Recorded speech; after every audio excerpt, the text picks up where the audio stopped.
Hello, I'm in a 2011 Toyota Prius, and today I'm going to show you to turn on and off your front and rear windshield heaters.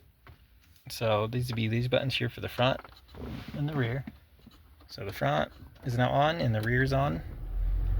And then this will adjust the intensity of the front fan, and then your temperature if you want it hotter or colder. If you've got a lot of humidity up front, you might want to turn the AC on. That'll pull some moisture out of the air.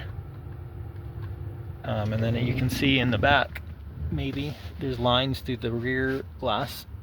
So those black lines would be the heating mechanism that melts any ice off. That would correlate to this. You turn them off. You can turn it all off with this. But that's it. I hope that was helpful, and hope you have a wonderful day.